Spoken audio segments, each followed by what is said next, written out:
kwa ujumla hali ya jiji la Dar es Salaam ni shwari. Narudia, kwa ujumla hali ya jiji la Dar es Salaam ni shwari na wananchi wanaendelea kutekeleza majukumu yao mbalimbali katika mazingira yaliyo salama.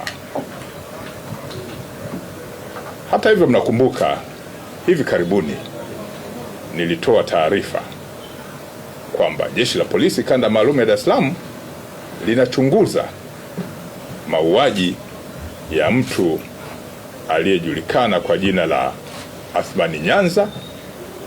Mauaji hayo yalitokea huko maeneo ya Zingiziwa baada ya kukutwa mwili wake ukiwa umefukiwa kwenye shimo ambalo lipo karibu na nyumba yake.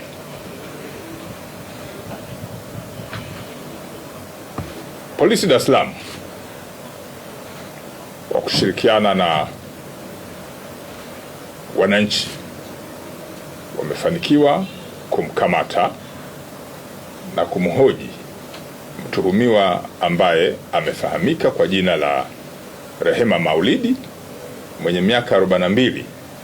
Huyu ni mkazi wa Kigamboni, na mwenzake mmoja ambaye jina tumelihifadhi kwa sababu uchunguzi unaendelea. Hawa wamekamatwa, wanashikiliwa na wanahojiwa kwa kina kuhusiana na tuhuma hizo za mtu ambaye nimemtaja. Taratibu za kisheria zinakamilishwa ili mamlaka zingine za kisheria ziweze kuchukua hatua zaidi.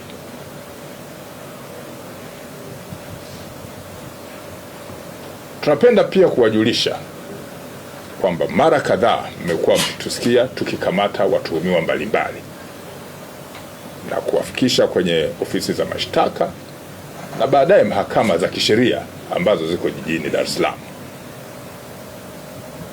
Tunafikiri ni muhimu mkajua watu hawa wanaishiwa wapi na nini kinafanyika, hasa pale tunapowahamasisha wananchi wajitokeze kwenda kutoa ushahidi kwenye mashauri mbalimbali ya kijinai ambayo yanaanzia polisi na baadaye kupelekwa kwenye mamlaka hizi zingine.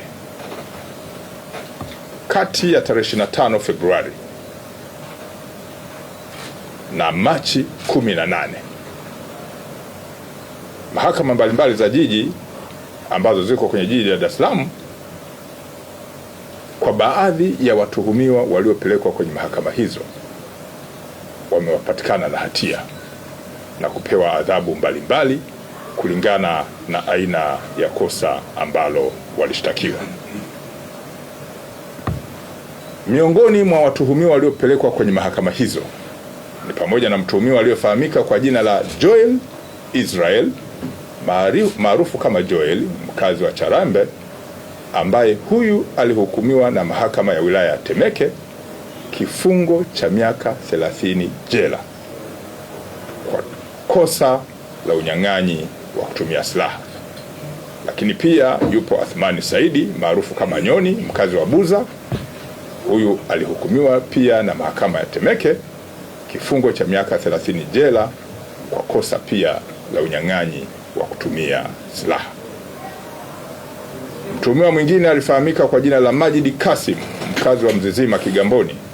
Huyu alihukumiwa na mahakama ya wilaya Kigamboni kifungo cha miaka 20 jela kwa kosa la shambulio la aibu.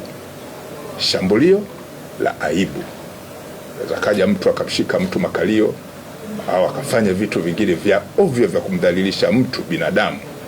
Hayo yanaitwa shambulio la aibu, na aina nyingine ya makosa namna hiyo amehukumiwa miaka 20 jela. Yupo pia mtu alifahamika kwa jina la Simon Leshwa, mkazi wa Mwanagati. Huyo amehukumiwa na mahakama ya Ilala kifungo cha miaka 30 jela kwa kosa la unyang'anyi wa kutumia silaha. Haya mambo ya kupora watu kwa kutumia kisu, unapora simu au unapora pesa au unapora mali au unavunja nyumba, unaingia unakata mapanga, hizo zote kwa tafsiri ya sheria ni silaha. Ushahidi ukitolewa na mashahidi wakatoa ushahidi, adhabu zake ni kama hizi ambazo nazieleza.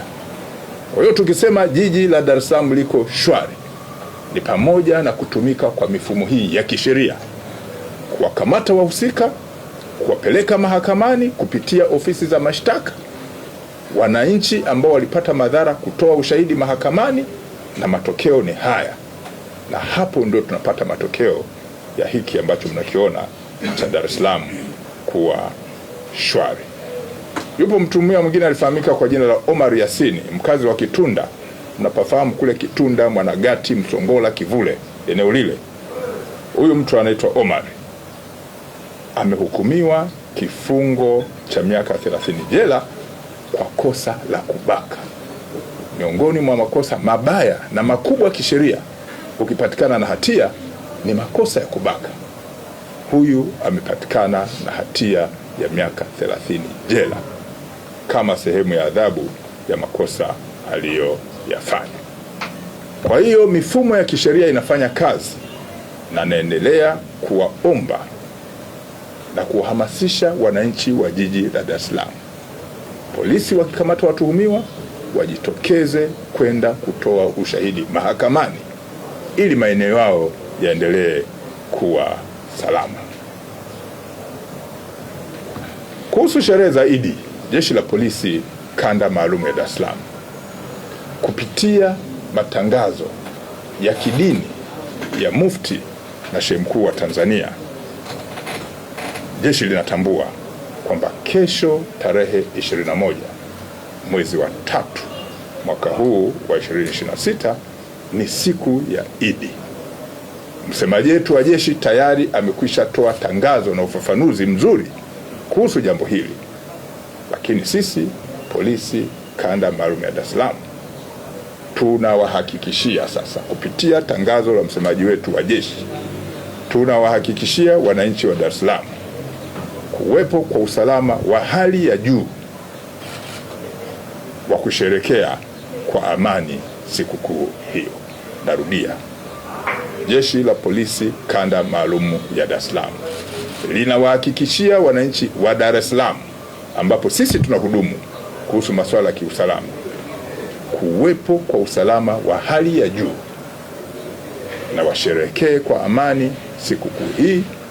Sisi tutafanya kazi ya ziada kuhakikisha kwamba sherehe hizi zinakuwa za amani na utulivu na hakuna madhara yoyote ya kijinai ambayo yatajitokeza. Jeshi hili la polisi Kanda Maalum ya Dar es Salaam linawatakia sikukuu njema ya Idil Fitri wananchi wote wa Dar es Salaam ambao kimsingi wanaungana na Watanzania wenzao na duniani kwa ujumla kuhusiana na sikukuu ya Idi ambayo imetokana na mfungo wa mwezi mtukufu wa Ramadhani.